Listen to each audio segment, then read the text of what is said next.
তিনি বলতেন এভাবে, আমার অবাক লাগে ওরা যখন বড় বড় স্টেজে বসে বড় বড় চেয়ারে বসে ওয়াজ করে, ওদের পেছনে আরেকজন পাখা করে, এগুলো দেখে আমার অবাক লাগে। আমি তখন বলছিলাম, জি সাহেব, ইনশাআল্লাহ সেদিনও আসবে যে আপনিও পিছিয়ে দাঁড়িয়ে দাঁড়িয়ে পাখা করবেন। কি হয় বাকি ওনারা ভেগে গেছে। আর যাদেরকে দুর্নীতির অপবাদ দেওয়া হয়েছে তারা এদেশে জুমার নামাজ পড়ায় আর এদেশে ঈদের নামাজ পড়ায়। কি বলেন?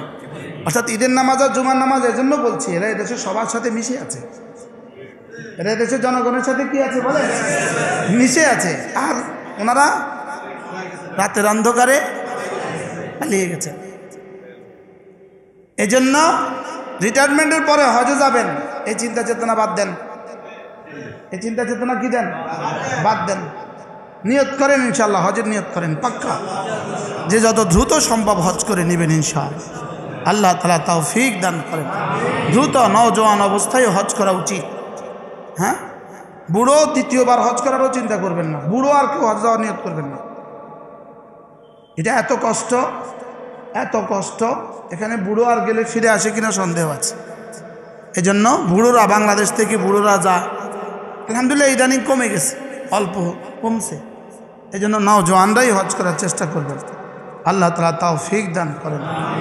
হজ এমন এক ইবাদত যেটা রব দিয়েছেনই শুধু আপনাকে মাফ করার জন্য, আপনাকে কি করার জন্য? মাফ করার জন্য। এই জন্য সমস্ত ব্যবস্থাপত্র থাকা সত্ত্বেও এখানে কিছুটা কষ্ট হয়, শুধু কিছু কষ্ট হয় না, জীবন মরণের কি। মুজদালিফা, আরাফা থেকে মুজদালিফা থেকে মিনা, মিনা থেকে জামারাত, জামারাত থেকে বাইতুল্লাহ।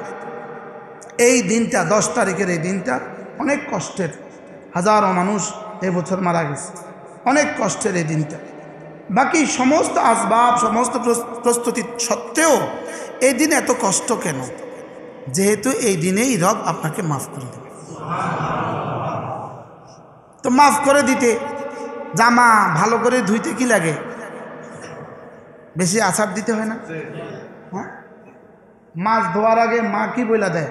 আশ্রয়া আশ্রয়া ধুইস, যেন গন্ধ না থাকে, বলে কি বলে না? তো খলির মধ্যে লবণ দিয়া কি করে? আশ্রয়া আশ্রয়া ধোয়, যেন আর গন্ধ না থাকে। তো আল্লাহ তাআলা যেন মিনা, আরাফা, মুজদালিফা আছাড় দেন কেন? যেন আর গুনাহের গন্ধ না থাকে, গুনাহের দাগও না থাকে, গুনাহের কি দাগও না থাকে। এই জন্য অনেক বেশি কষ্টের ইবাদত। এই জন্য বুড়োরা হজ করাবেন আর নওজোয়ানরা নিজেরা হজ করবে। আল্লাহ তাআলা আমাদেরকে তৌফিক দান করবেন। আমাদের হজ এখন থেকে প্রত্যেকেই নিয়ত করেন, যে যে বয়সে আছেন নিয়ত করেন যে আল্লাহ তাআলার ঘরে যাবেন। আমাদের মাওলানা আনিস বড় সুন্দর বলেন, যেই দু চোখ আল্লাহ তাআলার ঘরের কালো গিলাফ দেখে নাই, সে আর দেখলো কি? মাওলানা বলেন যে সে আর দেখলো কি? সে জীবনে কিছুই দেখে না, সে জীবনে আসলে কিছুই দেখে না, যে আল্লাহ তাআলার ঘরের কালো গিলাফ দেখে না। আল্লাহ তাআলার ঘরের কালো গিলাফ দেখার অর্থই হলো হজ। অর্থই হলো কি? অনেকের ওমরা করার প্রবণতা আছে, হজ বাদ দিয়ে ওমরা করে। হজের আগে কেউ ওমরা করবেনই না, হজের আগে কেউ ওমরা করবে না। আর যিনি হজ করবেন তিনি পরবর্তীতে কি করবেন? তিনি পরবর্তীতে ওমরা করবেন। অনেকে জিজ্ঞেস করলে হজ করেছেন তো? উনি বলেন না, ওমরা করেছি। ওমরা আর হজের মধ্যে পার্থক্য হইল ফজরের সুন্নত আর ফজরের ফরজের মতো পার্থক্য। তো কেউ যদি বলে আমি ফজরের সুন্নত পড়ছি, কি ভাই মানুষ কি বলবে? সুন্নত পড়ছে মানে ফরজ পড়ো নাই। হ্যাঁ, তো ফরজ না পড়ে সুন্নত পড়লে লাভ কি হবে? 70,000 ওমরা এক হজের সমান হবে না। 70,000 ওমরা দিয়েও কি হবে না বলেন? এক হজের সমান হবে। এই জন্য হজের নিয়ত না ওমরার নিয়ত। হ্যাঁ, হজ হয়ে গেছে, এবার ওমরা করেন। এবার কি করেন? তো আমাদের আদিব শাহ হুজুর দামাত বারাকাতুম, হযরত মাওলানা আবু তাহের মিসবাহ দামাত বারাকাতুম, তিনি বলেন, হযরতের কথা তো অনেক সুন্দর। হযরত বলেন যে বন্ধু, তোমার বাইতুল্লাহর সফর যেন হয় কোনো আল্লাহওয়ালার সাথে। বলেন বাইতুল্লাহর সফর যেন কার সাথে হয়? কোনো আল্লাহওয়ালার সাথে হয়। ট্রাভেলস এজেন্সিওয়ালা আপনাকে বাইতুল্লাহ পর্যন্ত পৌঁছিয়ে দিবে, আর কোনো আল্লাহওয়ালার সোহবত আপনাকে বাইতুল্লাহর রব পর্যন্ত পৌঁছিয়ে দেবে। এজেন্সিওয়ালা জমিনের ইন্তজাম করে, মুসাফা করে ফেলি।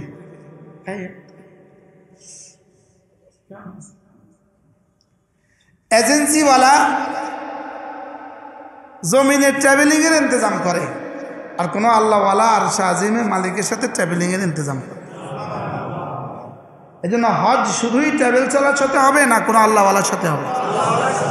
হজ হওয়া চাই কোনো আল্লাহওয়ালার সাথে, যিনি আমাকে রব পর্যন্ত পৌঁছাবার রাস্তা বলে দিবেন।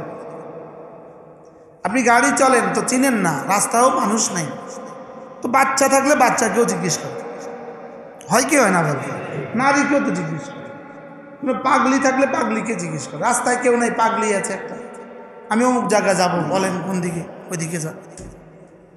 একবার সাহারস্তে আমরা মাহফিলে যাচ্ছিলাম, বৃষ্টি হচ্ছিল, রাস্তায় কেউ নাই, শুধু একটা পাগলি ভিজে ভিজে যায়। আমরা মাহফিল চিনি না, তো ওই পাগলিকে জিজ্ঞেস করছি একটা ওয়াজ হইতেছে কোন দিকে, আপনারা তো আগে চলে আসছেন, পিছনে যান পিছনে যান। আমরা গাড়ি আবার পিছনে গেছি। কি ভাই, তো রাস্তা না চিনলে পাগলিকেও জিজ্ঞেস করতে হবে। আল্লাহ তাআলা বলেন ফাসআলু আহলাদ যিকরি ইন কুনতুম লা তা'লামুন। যদি আল্লাহ তাআলা পর্যন্ত পৌঁছার রাস্তা তুমি না চিনো, তো কোনো জিকিরওয়ালাকে জিজ্ঞেস করো। এখানে আহলা যিকরে মানে আহলাল কিতাব, কোনো কোরআনওয়ালাকে জিজ্ঞেস করো, কোনো কোরআনওয়ালাকে কি করো? তাহলে সফর দুই সফর, একটা স্থলভাগের সফর, জমিনের সফর, আর একটা ঊর্ধ্বাকাশের সফর। আমাদের সফর কিন্তু দুটাই চলতেছে একাধারে। এই মুহূর্তে আপনি কিন্তু বসে আছেন, আমি কিন্তু বসে আছি, আমি ওয়াজ করছি, আপনি ওয়াজ শুনছেন, লেকিন আমাদের রুহের সফর বসে নাই। রুহ কিন্তু কি নাই বলেন? আপনি ঘুমাচ্ছেন, রুহ কিন্তু বসে নাই। আপনি গাড়িতে, রুহ কিন্তু গাড়িতে না, সে এক নিরবচ্ছিন্ন সফর করছে। আমাদের রুহ কি করছে বলেন? নিরবচ্ছিন্ন সফর করছে। রুহের সফর হলো ঊর্ধ্বাকাশের দিকে। কোন দিকে বলেন? সে যেখান থেকে আসছে সেটার দিকেই তার সফর। পানি আপনি ঢেলে দিলেন, এই পানি কিন্তু বসে নাই, সে কিন্তু চলছে, সে কিন্তু চলছে। সে কোন দিকে যায়? নিচের দিকে যায়। কেন? তার উৎস নিচে, তার উৎস কি নিচে। আপনি আগুন জ্বালালেন, তো ধোঁয়া কিন্তু বসে নাই, এটা কিন্তু উপর দিকে চলে যাচ্ছে, একসময় মিশে যাচ্ছে হাওয়া, আমার চোখের থেকে অদৃশ্য হয়েছে, লেকিন তার সফর কিন্তু বসে নাই, সে কিন্তু চলছে মহাকাশে। বলেন, বুঝেন নাই কথা? ধোঁয়া শেষ হয়ে গেছে, মিশে গেছে না? মিশে নাই, সে কিন্তু মহাকাশে চলছেই চলছে। সে চলছে তার আসলের পানে, সে চলছে তার নিরবচ্ছিন্ন আসলের দিকে। আপনি পানি ঢেলে দিয়েছেন, তো এই পানি কিন্তু চলছে নিচের দিকে। হ্যাঁ, একসময় গিয়ে মিশে গেছে, তার ক্ষমতা দুর্বল হয়ে গেছে। তো ঠিক তেমনিভাবে শরীরের সফর আর রুহের সফর, বলেন, প্রতিনিয়ত শরীরের সফর কবরের দিকে, আর প্রতিনিয়ত রুহের সফর রব্বে কারীমের দিকে। না হয় গত বছরের তুলনায় এবছর আমি আর একটু দুর্বল হলাম কেন? তো আপনি কি এক বছরের পরে হঠাৎ করে দুর্বল হয়ে গেছেন? না, প্রতি সেকেন্ডেই আপনার শরীর আপনাকে দুর্বল করে দিচ্ছে। আপনি বুঝেন আর না বুঝেন, আপনি বুঝেন আর না বুঝেন, আপনার চোখের গতি, আপনার কান, আপনার জবান প্রতিনিয়তই আপনাকে কবরের দিকে নিয়ে যাচ্ছে। এই জন্য আমাদের হারুন সাহেব হুজুর দামাত বারাকাতুহু, আল্লাহ হুজুর হায়াতের মধ্যে বরকত দান করেন। হুজুর বলেন যে মানুষ যখন বুড়ো হয়, যত বুড়ো হয় আবার ছোট হয়। 6 ফুটের মানুষটা এখন 5 ফুট হয়ে গেছে। বাস্তব না বাস্তব? তাগড়া লম্বা মানুষটা ছোট হয়ে গেছে। বলে সে ছোট হইতেছে কেন? সে আবার কবরের দিকেই ফিরে যাচ্ছে, আবার কবরের দিকে কি। হুজুর বলেন যে বাচ্চা আদর করার সময় মানুষ বাচ্চা কোলে নেয় না, তো বাচ্চা কোলে নিয়ে মানুষ কি বলে? চাচ্ছু চাচ্ছু। বাচ্চাকে উপরের দিকে দেয় না নিচের দিকে দেয়? কেউ এভাবে আদর করে, চাচ্ছু চাচ্ছু। মাথার নিচের দিকে দিয়ে কেউ আদর করে? কোন দিকে দিয়ে আদর করে?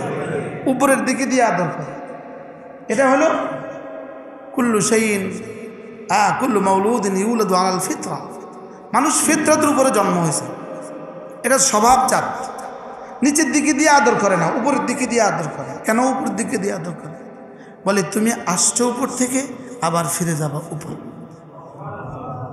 কি ভাই বলে আমরা উপর থেকে আসছি না নিচ থেকে আসছি? আসলে মূল আসছি আমরা উপর থেকে।